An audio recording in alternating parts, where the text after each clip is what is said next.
Hi friends, ಮಸ್ತ್ ಮಗ .comಗೆ ಸ್ವಾಗತ. ನಾನು ಅಮರ್ ಪ್ರಸಾದ್. ದೇಶದಲ್ಲಿ ಯಾವುದೇ ಒಂದು ಧರ್ಮದ ಆಚರಣೆ, ವೈಯಕ್ತಿಕ ಕಾನೂನು ವಿಚಾರ ಚರ್ಚೆಗೆ ಬಂದಾಗ ಹೆಚ್ಚಿನವರ ಬಾಯಲ್ಲಿ ಬರೋ ಮಾತು ಏಕರೂಪ ನಾಗರಿಕ ಸಂಹಿತೆ, ಯೂನಿಫಾರ್ಮ್ ಸಿವಿಲ್ ಕೋಡ್ ಅಥವಾ UCC. ಹಾಗಾದ್ರೆ ಏನಿದು? ಇದರ ಜಾರಿಗೆ ಒತ್ತಾಯ ಕೇಳಿಬರ್ತಿರೋದು ಯಾಕೆ? ಪ್ರಧಾನಮಂತ್ರಿ ನರೇಂದ್ರ ಮೋದಿ ಅವರು ಕೂಡ ಏನ್ ಹೇಳಿದ್ರು? ದೇಶದಲ್ಲಿ ಈ ಕಾನೂನು ಜಾರಿಗೆ ಈ ಹಿಂದೆ ಪ್ರಯತ್ನ ನಡೆದಿತ್ತ? ಈವರೆಗೆ ಜಾರಿಗೆ ಯಾಕೆ ಬಂದಿಲ್ಲ? ಹಾಗಾದ್ರೆ ಎಲ್ಲವನ್ನ ಬಿಡಿಸಿ ಹೇಳೋಣ ಅಂತ ಈ ವರದಿ ಮಾಡ್ತಾ ಇದ್ದೀವಿ. ತುಂಬಾ ಡೀಟೇಲ್ಡ್ ಆಗಿರುತ್ತೆ, ಕಂಪ್ಲೀಟ್ ಪಿಕ್ಚರ್ ನಿಮಗೆ ನೀಡುತ್ತೆ ಅದು ಈ ವರದಿ. ಹಾಗಾಗಿ ಕಡೆ ತನಕ ಗಮನ ಕೊಟ್ಟು ನೋಡ್ತಾ ಹೋಗಿ. ಮುಂದಿನ ದಿನಗಳಲ್ಲಿ ಈ ನಾಲೆಜ್ ನಿಮಗೆ ತುಂಬಾ ಬೇಕಾಗಿ ಬರಬಹುದು, ತುಂಬಾ ಯೂಸ್ಫುಲ್ ಆಗಬಹುದು. ಯಾಕಂದ್ರೆ ಮುಂದಿನ ದಿನಗಳಲ್ಲಿ ಇದೇ ಇಡೀ ದೇಶದಲ್ಲಿ ಅತಿ ದೊಡ್ಡ ಇಶ್ಯೂ ಆಗೋ ಸಾಧ್ಯತೆ ಇದೆ. ಆ ಮೂಲಕ ಇಂಟರ್ನ್ಯಾಷನಲ್ ಇಶ್ಯೂ ಆಗೋ ಸಾಧ್ಯತೆ ಕೂಡ ಇರುತ್ತೆ. ಒಂದು ದೇಶದಲ್ಲಿ, ಭಾರತದಂತಹ ದೊಡ್ಡ ರಾಷ್ಟ್ರದಲ್ಲಿ ಇಂಥ ಒಂದು ದೊಡ್ಡ ವಿಚಾರ ಚರ್ಚೆ ಆದಾಗ ಇಡೀ ಜಗತ್ತು ಕೂಡ ಅದಕ್ಕೆ ಕಿವಿಗೊಟ್ಟು ಕೇಳುತ್ತೆ. ಹಾಗಾಗಿ ನಮಗೆ ಗೊತ್ತಿಲ್ಲ ಅಂದ್ರೆ ಹೇಗೆ? ಸೊ ಇದ್ರ ಬಗ್ಗೆ ತಿಳ್ಕೊಳ್ಳೋದು ಪ್ರತಿಯೊಬ್ಬ ಭಾರತೀಯನ ಅಗತ್ಯತೆ. ಈ ಕ್ಷಣಕ್ಕೆ ಡೀಟೇಲ್ ಆಗಿ ಮಾಹಿತಿ ಕೊಡ್ತೀವಿ, ಕಡೆ ತನಕ ಮಿಸ್ ಮಾಡಿದೆ ನೋಡಿ. ಏಕರೂಪ ನಾಗರಿಕ ಸಂಹಿತೆ ಅಂದ್ರೆ ಏನು? ಏಕರೂಪ ನಾಗರಿಕ ಸಂಹಿತೆ ಅಂದ್ರೆ ಎಲ್ಲರಿಗೂ ಅನ್ವಯವಾಗುವಂತೆ ಜಾತ್ಯತೀತವಾಗಿ ವೈಯಕ್ತಿಕ ಕಾನೂನು ಜಾರಿಗೆ ತರುವುದು. ಈ ವೈಯಕ್ತಿಕ ಕಾನೂನುಗಳು ಸಾರ್ವಜನಿಕ ಕಾನೂನನ್ನ ಒಳಗೊಂಡಿರುವುದಿಲ್ಲ. ಬದಲಾಗಿ ಮದುವೆ, ಡಿವೋರ್ಸ್, ಉತ್ತರಾಧಿಕಾರ, ದತ್ತು ಪಡೆಯುವಿಕೆಯನ್ನು ಒಳಗೊಳ್ಳುತ್ತೆ. ಹಿಂದೂ ಆಗಿರಲಿ, ಮುಸ್ಲಿಂ ಆಗಿರಲಿ, ಕ್ರಿಶ್ಚಿಯನ್ ಆಗಿರಲಿ, ಸಿಖ್, ಬೌದ್ಧ, ಪಾರ್ಸಿ ಆಗಿರಲಿ, ಈ ವೈಯಕ್ತಿಕ ಕಾನೂನುಗಳು ಎಲ್ಲರಿಗೂ ಒಂದೇ ಇರಬೇಕು ಅನ್ನೋದು ಏಕರೂಪ ನಾಗರಿಕ ಸಂಹಿತೆಯ ಯೂನಿಫಾರ್ಮ್ ಸಿವಿಲ್ ಕೋಡ್ ನ ಮೂಲ ಉದ್ದೇಶ. ಅರೆ, ದೇಶದಲ್ಲಿ ಎಲ್ರಿಗೂ ಒಂದೇ ಕಾನೂನು ಇಲ್ವಾ ಹಾಗಾದ್ರೆ ಅನ್ನೋ ಪ್ರಶ್ನೆ ತುಂಬಾ ಜನಕ್ಕೆ ಹುಟ್ಟಬಹುದು. ಅದಕ್ಕೆ ಉತ್ತರ ಇಲ್ಲ. ಯಾಕಂದ್ರೆ ಉತ್ತರ ಇದೆ.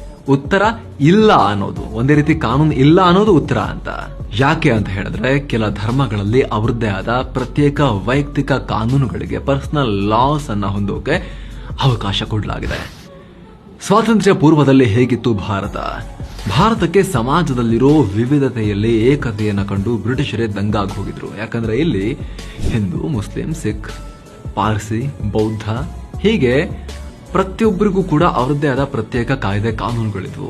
ಎಲ್ಲರೂ ಅವರವರ ಪಾಡಿಗೆ ಆರಾಮಾಗಿದ್ರು. ಹೀಗಾಗಿ ಬ್ರಿಟಿಷರು ಕೂಡ ಆರಂಭದಲ್ಲಿ ಧಾರ್ಮಿಕ ವಿಚಾರಗಳನ್ನ ಅವರವರ ಸಾಂಪ್ರದಾಯಿಕ ಕಾನೂನಿನ ಆಧಾರದಲ್ಲಿ ನಿಭಾಯಿಸೋಕೆ ಶುರು ಮಾಡಿದ್ರು. ಹಿಂದೂಗಳಲ್ಲಿ ಸತಿ ಸಹಗಮನ ಪದ್ಧತಿ, ಬಾಲ್ಯ ವಿವಾಹದಂತ ಆಚರಣೆಗಳಿದ್ರೆ, ಇಸ್ಲಾಂನಲ್ಲಿ ಅವರವರ ಧಾರ್ಮಿಕ ಕಾನೂನಿಗೆ ಅನುಗುಣವಾಗಿ ಈ ವೈಯಕ್ತಿಕ ವಿಚಾರಗಳನ್ನ ಹ್ಯಾಂಡಲ್ ಮಾಡಲಾಗ್ತಾ ಇತ್ತು. ನಂತರದಲ್ಲಿ ರಾಜಾ ರಾಮ್ ಮೋಹನ್ ರಾಯ್ ಸೇರಿದಂತೆ ಹಲವಾರು ಸಮಾಜ ಸುಧಾರಕರು ಹಿಂದೂ ಧರ್ಮದಲ್ಲಿ ಬದಲಾವಣೆ ತರೋಕೆ ಪ್ರಯತ್ನ ಪಟ್ಟರು. ಸತಿ ಸಹಗಮನ ಪದ್ಧತಿ, ಬಾಲ್ಯ ವಿವಾಹದಂತಹ ಆಚರಣೆಗಳ ವಿರುದ್ಧ ಹೋರಾಡಿದ್ರು. ಆದರೆ ನಂತರದಲ್ಲಿ ಬ್ರಿಟಿಷರೇ ಸತಿ ಸಹಗಮನ ಪದ್ಧತಿಯಂತಹ ಕ್ರೂರ ಆಚರಣೆಗಳನ್ನ ನಿಷೇಧಿಸಿದ್ರು. ನಂತರದಲ್ಲಿ ಬ್ರಿಟಿಷರು ಒಡೆದು ಆಳೋ ನೀತಿಯನ್ನ ಶುರು ಮಾಡಿದ್ರು. ಬ್ರಿಟಿಷರು ಹಾಕಿದ ಈ ಬೆಂಕಿಯಿಂದ ದೇಶ ಡಿವೈಡ್ ಆಗಿ ನಂತರವೂ ಕೂಡ ಸಮಾಜದಲ್ಲಿ ಅಶಾಂತಿಯ ವಾತಾವರಣ ಕಂಟಿನ್ಯೂ ಆಯಿತು. ಬ್ರಿಟಿಷರಿಂದಲೂ ಏಕರೂಪ ಕಾನೂನು ಜಾರಿಗೆ ಪ್ರಯತ್ನ. ಬ್ರಿಟಿಷರು ಕೂಡ ಏಕರೂಪ ಕಾನೂನನ್ನ ಜಾರಿಗೆ ತರೋಕೆ ಪ್ರಯತ್ನ ಪಟ್ಟಿದ್ರು. ಮುಖ್ಯವಾಗಿ ಹಿಂದೂ ಮತ್ತು ಮುಸ್ಲಿಮರನ್ನ ಒಳಗೊಳ್ಳುವ ಕಾನೂನಿಗೆ ರೂಪುರೇಷೆಯನ್ನ ರೆಡಿ ಮಾಡಿದ್ರು. ಆದರೆ ವಿವಿಧ ಸಮುದಾಯದ ನಾಯಕರುಗಳಿಂದ, ಪ್ರಮುಖರಿಂದ ತೀವ್ರ ವಿರೋಧ ವ್ಯಕ್ತ ಆಗ್ಬೋದು ಅಂತ ಹೆದರಿ ಹಿಂದೇಟು ಹಾಕಿದ್ರು. ಜಾರಿಗೆ ಮುಂದಾಗಲಿಲ್ಲ. ಆದರೆ ಗೋವಾ ಮತ್ತು ದಮನ್ನಲ್ಲಿ ಪೋರ್ಚುಗೀಸರಿದ್ರಲ್ಲ, ಪೋರ್ಚುಗೀಸರ ಅಧಿಕಾರ ನಡೀತಾ ಇತ್ತಲ್ಲ, ಅದು ಬ್ರಿಟಿಷ್ ರಾಜಿನಿಂದ ಹೊರಗಿತ್ತು. ಅಲ್ಲಿ ಎಲ್ಲರಿಗೂ ಅನ್ವಯ ಆಗೋ ಪೋರ್ಚುಗೀಸ್ ಕೌಟುಂಬಿಕ ಕಾನೂನುಗಳನ್ನ, ಯೂನಿಫಾರ್ಮ್ ಸಿವಿಲ್ ಕೋಡ್ ಅನ್ನ ಪೋರ್ಚುಗೀಸರು ಜಾರಿಗೆ ತಂದ್ರು. ಇದನ್ನ ಗೋವಾ ಸಿವಿಲ್ ಕೋಡ್ ಅಂತ ಕರೆಯಲಾಯಿತು, GCC.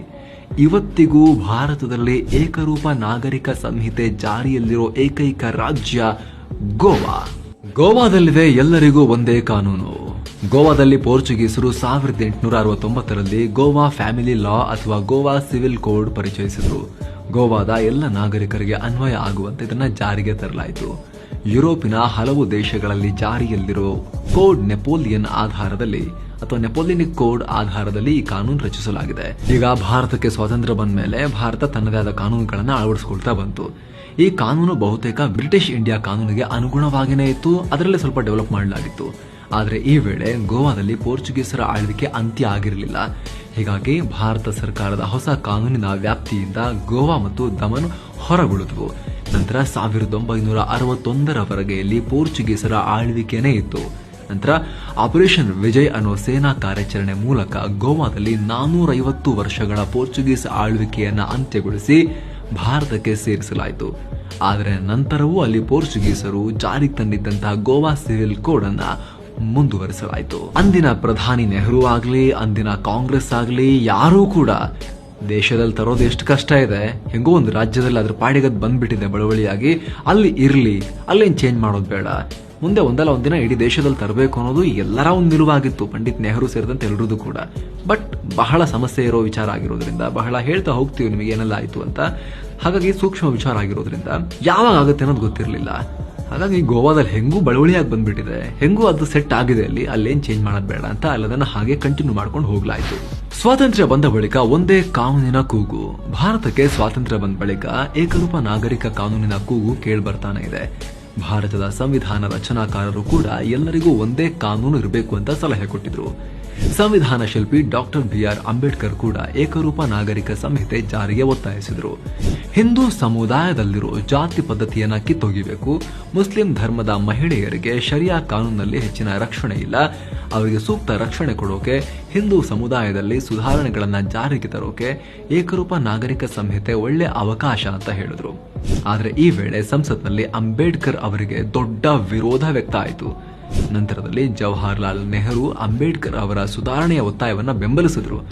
ಆದರೆ ಆ ಸಮಯದಲ್ಲಿ ಏಕರೂಪ ನಾಗರಿಕ ಸಂಹಿತೆಯನ್ನ ಸಂಸತ್ನಲ್ಲಿ ಮಂಡಿಸಲೇ ಇಲ್ಲ. ನೆಹರುದ ಉದ್ದೇಶ ಏನಿತ್ತು ಅಂದ್ರೆ, ನಾನು ಸಪೋರ್ಟ್ ಮಾಡ್ತೀನಿ ಇದಕ್ಕೆ, ಫಸ್ಟ್ ಹಿಂದೂಗಳಿಗೆ ತರೋಣ, ಇತರ ಧರ್ಮೀಯರಿಗೆ, ಮುಸಲ್ಮಾನರಿಗೆ ಮತ್ತು ಇತರ ಧರ್ಮೀಯರಿಗೆ ನಿಧಾನಕ್ಕೆ ಆಮೇಲೆ ನೋಡೋಣ, ಫಸ್ಟ್ ಈ ದೇಶದ ಮೆಜಾರಿಟಿ ಆಗಿರೋ ಹಿಂದೂಗಳಿಗೆ ಇದನ್ನು ತಂದು ಅದನ್ನು ಫಸ್ಟ್ ಸೆಟಲ್ ಮಾಡ್ಕೊಳ್ಳೋಣ ಅನ್ನೋ ಲೆಕ್ಕಾಚಾರದಲ್ಲಿ ನೆಹರು ಇದ್ರು. ಹೀಗಾಗಿ ನೆಹರು ಅವರು ನಮಗೂ ಅದೇ ಇಂಟೆನ್ಷನ್ ಇದೆ, ಫಸ್ಟ್ ಇದನ್ನ ಮಾಡ್ಕೊಂಡ್ಬಿಡೋಣ, ಉಳಿದವರು ಆಮೇಲೆ ನೋಡೋಣ ಅಂತ ಹೇಳಿದ್ರಿಂದ ಅಂಬೇಡ್ಕರ್ ಅವರು ಕೂಡ ಆ ಕ್ಷಣಕ್ಕೆ ಸುಮ್ಮನಾದ್ರು. ಹಿಂದೂ ಕೋಡ್ ಬಿಲ್ ಮತ್ತು ವಿರೋಧ. ಏಕರೂಪ ನಾಗರಿಕ ಸಂಹಿತೆ ಬದಲಾಗಿ ಹಿಂದೂ ಕೋಡ್ ಬಿಲ್ ಪರಿಚಯಿಸಲಾಯಿತು 1947ರಲ್ಲಿ. ಹಿಂದೂ ಸಮುದಾಯದಲ್ಲಿ ಸುಧಾರಣೆ ಉದ್ದೇಶವನ್ನ ಹೊಂದಿದ್ದ ಈ ಕಾನೂನಿನ ಕರಡನ್ನ ಅಂಬೇಡ್ಕರ್ ಮಂಡಿಸಿದ್ರು. ಹಿಂದೂ ಮಹಿಳೆಯರನ್ನ ಧರ್ಮದ ಸಂಕಲೆಗಳಿಂದ ಅಥವಾ ಧರ್ಮದ ಹೆಸರಲ್ಲಿ ನಡೀತಾ ಇದ್ದ ಅನಾಚಾರಗಳಿಂದ ಹೊರಗೆ ತರೋದು ಈ ಕಾಯ್ದೆಯ ಉದ್ದೇಶ ಆಗಿತ್ತು. ಆದರೆ ಈ ಮಸೂದೆ ಹಿಂದೂ, ಬೌದ್ಧ, ಸಿಖ್ ಮತ್ತು ಜೈನ ಧರ್ಮೀಯರನ್ನ ಮಾತ್ರ ಒಳಗೊಂಡಿತ್ತು. ಕ್ರಿಶ್ಚಿಯನ್, ಯಹೂದಿ, ಮುಸ್ಲಿಂ ಮತ್ತು ಪಾರ್ಸಿ ಧರ್ಮದವರು ಅಲ್ಪಸಂಖ್ಯಾತರು ಅಂತ ಈ ಕಾನೂನಿನಿಂದ ವಿನಾಯಿತಿ ನೀಡಲಾಗಿತ್ತು. ಹೀಗಾಗಿ ಇದಕ್ಕೆ ಸಂಸತ್ನಲ್ಲಿ ಭಾರಿ ವಿರೋಧ ವ್ಯಕ್ತ ಆಯಿತು. ಕೆಲ ಸಂಸದರು ಇದು ಬಹುಸಂಖ್ಯಾತರಾದ ಹಿಂದೂಗಳ ಧಾರ್ಮಿಕ ಅಧಿಕಾರದ ವಿಚಾರವಾಗಿರೋದ್ರಿಂದ ಜನರಿಂದ ಆಯ್ಕೆಯಾದ ಪ್ರತಿನಿಧಿಗಳೇ ಇದನ್ನು ನಿರ್ಧಾರ ಮಾಡಬೇಕು ಅಂತ ಹೇಳಿದ್ರೆ, ಇನ್ನು ಕೆಲವರು ನೆಹರು ಸರ್ಕಾರ ಕೇವಲ ಹಿಂದೂಗಳಿಗೆ ಅನ್ವಯವಾಗುವಂತೆ ಮಾತ್ರವೇ ಈ ಕಾನೂನು ತರ್ತಿದ್ದಾರೆ, ಉಳಿದ ಧರ್ಮದವರನ್ನ ಈ ಕಾನೂನಿನಿಂದ ಹೊರಗಿಡ್ಲಾಗ್ತಾ ಇದೆ ಅಂತ ವಿರೋಧ ವ್ಯಕ್ತಪಡಿಸಿದ್ರು. ಹೀಗಾಗಿ ಹಿಂದೂ ಕೋಡ್ ಬಿಲ್ ಸಂಸತ್ನಲ್ಲಿ ಆಗ ಪಾಸ್ ಆಗಲೇ ಇಲ್ಲ. ಆದರೂ ಕೂಡ 1952ರ ನಂತರ ಹಿಂದೂಗಳ ಮದುವೆ ಮತ್ತು ಇತರ ವಿಚಾರಗಳಿಗೆ ಸಂಬಂಧಪಟ್ಟ ಹಾಗೆ ಬೇರೆ ಬೇರೆ ಕಾನೂನುಗಳನ್ನ ಜಾರಿಗೆ ತರಲಾಯಿತು. ಅದರಲ್ಲಿ ಪ್ರಮುಖವಾದವು ಅಂದ್ರೆ 1955ರಲ್ಲಿ ಹಿಂದೂ ಮ್ಯಾರೇಜ್ ಆಕ್ಟ್ ಜಾರಿಗೆ ತರಲಾಯಿತು. ಇದರ ಪ್ರಕಾರ ವಿಚ್ಛೇದನ ಮತ್ತು ಅಂತರ್ಜಾತೀಯ ವಿವಾಹಕ್ಕೆ ಕಾನೂನಿನ ಮಾನ್ಯತೆಯನ್ನು ಕೊಡಲಾಯಿತು. ಜೊತೆಗೆ ಒಂದಕ್ಕಿಂತ ಹೆಚ್ಚು ಮದುವೆಯಾಗುವುದು ಕಾನೂನು ಪ್ರಕಾರ ತಪ್ಪು ಅಂತ ಹೇಳಲಾಯಿತು. 1956ರಲ್ಲಿ ಹಿಂದೂ ಉತ್ತರಾಧಿಕಾರ ಕಾಯ್ದೆ, ಹಿಂದೂ ದತ್ತು ತೆಗೆದುಕೊಳ್ಳುವುದು ಮತ್ತು ಪೋಷಣೆ ಕಾಯ್ದೆ ಜಾರಿಗೆ ತರಲಾಯಿತು. ಸಿಖ್, ಬೌದ್ಧ ಮತ್ತು ಜೈನ ಧರ್ಮದ ಅನುಯಾಯಿಗಳನ್ನ ಕೂಡ ಹಿಂದೂಗಳಿಗೆ ಅಂತ ಜಾರಿಗೆ ತರಲಾಗಿದ್ದ ಈ ಮೇಲಿನ ಕಾಯ್ದೆಗಳ ವ್ಯಾಪ್ತಿಗೆ ತರಲಾಯಿತು. ಆದರೆ ಮುಸ್ಲಿಂ ಸಮುದಾಯವನ್ನ ಮಾತ್ರ ಈ ಕಾನೂನಿನಿಂದ ಹೊರಗಿಡಲಾಯಿತು. ಇನ್ನು ಮುಸ್ಲಿಮರು ಬ್ರಿಟಿಷರ ಕಾಲದಿಂದಲೂ ಕೂಡ ತಮ್ಮದೇ ಶರಿಯತ್ ಪ್ರಕಾರವೇ ಮದುವೆ, ತಲಾಕ್, ಉತ್ತರಾಧಿಕಾರದ ನಿರ್ಧಾರಗಳನ್ನ ತಗೊಳ್ತಾ ಇದ್ರು. 1937ರಿಂದಲೂ ನಡೆದುಕೊಂಡು ಬಂದಿದ್ದ ಈ ಕಾನೂನಿಗೆ ಮಹಮ್ಮದಿಯನ್ ಲಾ ಅಂತ ಕರೆಯಲಾಗ್ತಾ ಇತ್ತು. ಸ್ವಾತಂತ್ರ್ಯ ಸಿಕ್ಕಿದ ಮೇಲೆ ಈ ಮಹಮ್ಮದಿಯನ್ ಲಾಗೂ ಕೂಡ ಹಿಂದೂ ಕೋಡ್ ಬಿಲ್ ಅಥವಾ ಅದೇ ರೀತಿಯ ಇತರ ಕಾನೂನುಗಳಿಗೆ ಸಮನಾದ ಮಾನ್ಯತೆ ಸಿಕ್ತು. ಶಾಬಾನೋ ಪ್ರಕರಣದ ಬಳಿಕ ಹೊಸ ತಿರುವು. ಆಗ 1985 ರಾಜೀವ್ ಗಾಂಧಿ ದೇಶದ ಪ್ರಧಾನಿಯಾಗಿದ್ರು. ಮಧ್ಯಪ್ರದೇಶದಲ್ಲಿ ಶಾಬಾನೋ ಅನ್ನೋರಿಗೆ ಅವರ ಪತಿ ತಲಾಕ್ ನೀಡಿದ್ರು. ಹೀಗಾಗಿ ಶಾಬಾನೋ ತಮ್ಮ ಪತಿಯ ವಿರುದ್ಧವೇ ಸುಪ್ರೀಂ ಕೋರ್ಟ್ ಮೆಟ್ಟಿಲೇರಿದ್ರು. ವಿಚಾರಣೆ ನಡೆಸಿದ ಸುಪ್ರೀಂ ಕೋರ್ಟ್ ಶಾಬಾನೋಗೆ ಜೀವನ ಪರ್ಯಂತ ಜೀವನ ನಿರ್ವಹಣೆಗೆ ಹಣ ಕೊಡಬೇಕು ಅಂತ ಪತಿಗೆ ಆದೇಶ ನೀಡಿತು. ಈ ವಿಚಾರ ಇಡೀ ದೇಶ ತುಂಬಾ ದೊಡ್ಡ ಹಂಗಾಮಕ್ಕೆ ಕಾರಣ ಆಗಿತ್ತು. ಮುಸ್ಲಿಂ ಸಂಘಟನೆಗಳು ಇದಕ್ಕೆ ವಿರೋಧ ವ್ಯಕ್ತಪಡಿಸಿದ್ವು. ಹೀಗಾಗಿ ಮುಸ್ಲಿಮರ ವಿರೋಧಕ್ಕೆ ಮಣಿದ ರಾಜೀವ್ ಗಾಂಧಿ ನೇತೃತ್ವದ ಕೇಂದ್ರ ಸರ್ಕಾರ 1986ರಲ್ಲಿ Muslim women protection of rights of divorce act ಜಾರಿಗೆ ತಗೊಂಡ್ಬಂತು.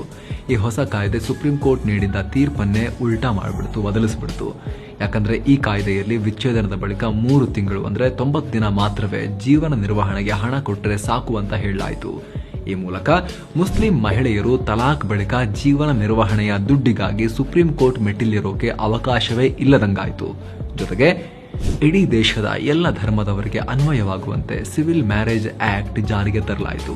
ಇದರ ಪ್ರಕಾರ ಮುಸ್ಲಿಮರು ಕೂಡ ಕೋರ್ಟ್ನಲ್ಲಿ ಮದುವೆ ಆಗಬಹುದು, ಜೊತೆಗೆ ಒಬ್ರು ಒಂದಕ್ಕಿಂತ ಹೆಚ್ಚು ಮದುವೆ ಆಗೋದು ಕಾನೂನಿಗೆ ವಿರುದ್ಧ ಅಂತ ಹೇಳಲಾಯಿತು. ತ್ರಿವಳಿ ತಲಾಕ್ಗೆ ನಿಷೇಧದ ಮುದ್ರೆ.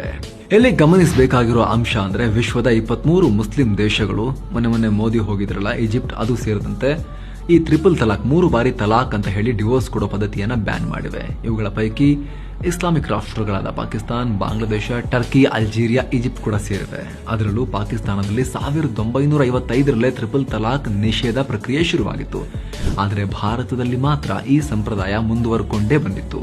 ಭಾರಿ ಚರ್ಚೆ ಮತ್ತು ವಿವಾದದ ಬಳಿಕ 2019ರ ಆಗಸ್ಟ್ 1ನೇ ತಾರೀಕಿನಿಂದ ಟ್ರಿಪಲ್ ತಲಾಕ್ ವಿರುದ್ಧ Muslim women protection of rights of divorce act ಜಾರಿಗೆ ತರಲಾಯಿತು. ತಿದ್ದುಪಡಿಯನ್ನ ಟ್ರಿಪಲ್ ತಲಾಕ್ ನೀಡುವುದು ಶಿಕ್ಷಾರ್ಹ ಅಪರಾಧ ಅಂತ ಇದರಲ್ಲಿ ಸ್ಪಷ್ಟಪಡಿಸಲಾಯಿತು. ಕೇಂದ್ರದ ಮುಂದಿನ ಹೆಜ್ಜೆ ಏಕರೂಪ ನಾಗರಿಕ ಸಂಹಿತೆನ 2016ರಲ್ಲಿ ಭಾರತದ ಕಾನೂನು ಆಯೋಗ ಏಕರೂಪ ನಾಗರಿಕ ಸಂಹಿತೆ ವಿಚಾರವಾಗಿ ಸಾಮಾನ್ಯ ಜನರ ಅಭಿಪ್ರಾಯವನ್ನ ಕೇಳಿತ್ತು. ಇದಕ್ಕಾಗಿ ಆಯೋಗ ಮದುವೆ, ತಲಾಕ್, ದತ್ತು ಸ್ವೀಕಾರ, ಜೀವನ ನಿರ್ವಹಣೆ ಭತ್ಯೆ, ಉತ್ತರಾಧಿಕಾರತ್ವದ ಕುರಿತು ಪ್ರಶ್ನಾವಳಿಗಳನ್ನ ಕ್ವಶನರ್ಸ್ ಕೂಡ ನೀಡಿತ್ತು. ಭಾರತದ ವಿವಿಧ ಭಾಗದಲ್ಲಿ ಜಾರಿಯಲ್ಲಿರುವ ಬಹುಪತಿತ್ವ ಮತ್ತು ಗುಜರಾತ್ನಲ್ಲಿ ಜಾರಿಯಲ್ಲಿರೋ ಮೈತ್ರಿ ಒಪ್ಪಂದ ಸೇರಿದಂತೆ ಪರಂಪರಾಗತವಾಗಿ ಮುಂದುವರೆಕೊಂಡು ಬಂದಿರೋ ಆಚರಣೆಗಳ ಕುರಿತು ಕೂಡ ಪ್ರಶ್ನೆಗಳನ್ನ ಜನರ ಮುಂದಿಡಲಾಗಿತ್ತು. ಇಂತಹ ಕೆಲವೊಂದು ಆಚರಣೆಗಳಿಗೆ ಕಾನೂನಿನಲ್ಲಿ ಮಾನ್ಯತೆ ಇಲ್ಲ, ಆದರೂ ಕೂಡ ಕೆಲವೊಂದು ಪ್ರದೇಶಗಳಲ್ಲಿ ಇಂದಿಗೂ ಇಂತಹ ಕಟ್ಟುಪಾಡುಗಳನ್ನ, ಕೆಟ್ಟ ಸಂಪ್ರದಾಯಗಳನ್ನ ಆಚರಿಸಿಕೊಂಡು ಬರಲಾಗ್ತಾ ಇದೆ. ಇಂತಹ ಸಂಪ್ರದಾಯ ಮತ್ತು ಆಚರಣೆಗಳನ್ನ ಸಂಪೂರ್ಣವಾಗಿ ಬ್ಯಾನ್ ಮಾಡಬೇಕಾ ಅಥವಾ ಕಾನೂನುಗಳ ಮೂಲಕ ಇವುಗಳನ್ನ ನಿಯಂತ್ರಿಸಬೇಕಾ ಅಂತ ಕಾನೂನು ಆಯೋಗ ಪ್ರಶ್ನೆ ಕೇಳಿತ್ತು. ಜನರಿಂದ ಸಂಗ್ರಹಿಸಿದ ಸಲಹೆಗಳ ಆಧಾರದ ಮೇಲೆ ಕಾನೂನು ಆಯೋಗ ಕೇಂದ್ರ ಸರ್ಕಾರಕ್ಕೆ ರಿಪೋರ್ಟ್ ಕೊಟ್ಟಿತ್ತು. ಈಗ ಪ್ರಧಾನಮಂತ್ರಿ ನರೇಂದ್ರ ಮೋದಿ ಅವರು ಕೂಡ ಏಕರೂಪ ನಾಗರಿಕ ಸಂಹಿತೆ ಬಗ್ಗೆ ಮತ್ತೆ ಮಾತನಾಡಿದ್ದಾರೆ. ಸುಪ್ರೀಂ ಕೋರ್ಟ್ ಕೂಡ ಯುಸಿಸಿ ಬೇಕು ಅಂತ ಹೇಳಿದೆ, ಇದು ಬರಬೇಕು ಅಂತ ಮೋದಿ ಹೇಳಿದ್ದಾರೆ. ಅಚ್ಚರಿಯ ರೀತಿಯಲ್ಲಿ ಆಮ್ ಆದ್ಮಿ ಪಾರ್ಟಿ, ಕೇಜ್ರಿವಾಲ್ರ ಪಾರ್ಟಿ ಕೂಡ ಅದಕ್ಕೆ ಬೆಂಬಲವನ್ನು ಕೊಟ್ಟಿದೆ. ಆಪ್ನವರು ಮಾತನಾಡಿ, ಸಂವಿಧಾನದ ಆರ್ಟಿಕಲ್ 44 ಇದರ ಬಗ್ಗೆ ಇದೆ, ಇದಕ್ಕೆ ನಮ್ಮ ನೈತಿಕ ಬೆಂಬಲ ಇದೆ, ಆದರೆ ಎಲ್ಲರನ್ನ ವಿಶ್ವಾಸಕ್ಕೆ ತಗೊಂಡು ಇದನ್ನು ಮಾಡಬೇಕು ಅಂತ ಆಮ್ ಆದ್ಮಿ ಪಾರ್ಟಿ ಹೇಳಿದೆ. ಹಾಗಾದ್ರೆ ನಮ್ಮ ದೇಶದ ವಿವಿಧ ಕಡೆ ಚಾಲ್ತಿಯಲ್ಲಿರೋ ಕೆಲವೊಂದು ಸಂಪ್ರದಾಯ ಮತ್ತು ಆಚರಣೆಗಳ ಬಗ್ಗೆ ನಾವೀಗ ಕ್ವಿಕ್ ಆಗಿ ನೋಡ್ತಾ ಹೋಗೋಣ. ಬಹುಪತ್ನಿತ್ವ 1860ರಲ್ಲಿ ಭಾರತೀಯ ದಂಡ ಸಂಹಿತೆಯ 494 ಮತ್ತು 495ನೇ ವಿಧಿಯ ಪ್ರಕಾರ ಕ್ರಿಶ್ಚಿಯನ್ನರಲ್ಲಿ ಬಹುಪತ್ನಿತ್ವ ಪದ್ಧತಿಯನ್ನ ನಿಷೇಧಿಸಲಾಗಿದೆ. ನಂತರ ಸ್ವಾತಂತ್ರ್ಯ ಬಂದ ಬಳಿಕ 1955ನಲ್ಲಿ ಹಿಂದೂ ಮ್ಯಾರೇಜ್ ಆಕ್ಟ್ ಜಾರಿಗೆ ತಂದು ಹಿಂದೂಗಳು ತಮ್ಮ ಪತ್ನಿ ಜೀವಂತವಾಗಿರುವಾಗ ಮತ್ತೊಂದು ಮದುವೆ ಆಗೋದನ್ನ ಬ್ಯಾನ್ ಮಾಡಲಾಯಿತು. ಆದರೆ ಮುಸ್ಲಿಮರಿಗೆ ಪರ್ಸನಲ್ ಲಾ ಇದ್ದಿದ್ರಿಂದ ಅವರಿಗೆ 4 ಮದುವೆ ಆಗೋಕೆ ಅವಕಾಶ ಕೊಡಲಾಯಿತು. ಆದರೆ ನಂತರ ಜಾರಿಗೆ ಬಂದ ಸಿವಿಲ್ ಮ್ಯಾರೇಜ್ ಆಕ್ಟ್ ಯಾವುದೇ ಸಮುದಾಯದವರು ಒಂದಕ್ಕಿಂತ ಹೆಚ್ಚು ಮದುವೆಯಾಗೋದು ಕಾನೂನು ಬಾಹಿರ ಅಂತ ಹೇಳ್ತು. ಸದ್ಯ ಬಹುಪತಿತ್ವ ಪದ್ಧತಿ ಬಹುತೇಕ ಅಂತ್ಯ ಆಗಿದೆ. ಆದರೂ ಕೂಡ ಕೆಲವೊಂದು ಹಿಂದುಳಿದ ಪ್ರದೇಶಗಳಿಂದ ಈ ಆಚರಣೆ ಬಗ್ಗೆ ಆಗಾಗ ಸುದ್ದಿ ಬರ್ತಾ ಇರುತ್ತೆ. ಈ ಆಚರಣೆ ಹೆಚ್ಚಾಗಿ ಹಿಮಾಚಲ ಪ್ರದೇಶದ ಕಿನ್ನೌರ್ ಅನ್ನೋ ಕಡೆ ನಡೀತಾ ಇತ್ತು. ಕೆಲವರ ಪ್ರಕಾರ ಇಲ್ಲಿ ಮಹಾಭಾರತದ ಕಾಲದಲ್ಲಿ ಪಾಂಡವರು ಬಂದು ತಂಗಿದ್ರು, ಹೀಗಾಗಿ ಈ ಆಚರಣೆಯ ಗಾಳಿ ಅವ್ರಿಗೂ ಕೂಡ ಬೀಸ್ತು ಅಂತ ಹೇಳ್ತಾರೆ. ಅಲ್ಲಿಂದ ಕಂಟಿನ್ಯೂ ಆಗ್ತಾ ಬಂತು ಅಂತ. ಇದಲ್ಲದೆ ದಕ್ಷಿಣದ ಮಲಬಾರ್, ಕೇರಳದ ತಿರುವಾಂಕೂರು ಮತ್ತು ನೀಲಗಿರಿಯ ಹಲವು ಕಡೆ ಈ ಆಚರಣೆ ಕಂಡುಬರುತ್ತೆ. ಚಿನ್ನ ವೀಡು ಈ ಪದ್ಧತಿ ತಮಿಳುನಾಡಿನಲ್ಲಿ ಹೆಚ್ಚಾಗಿ ಕಂಡು ಬರ್ತಾ ಇತ್ತು.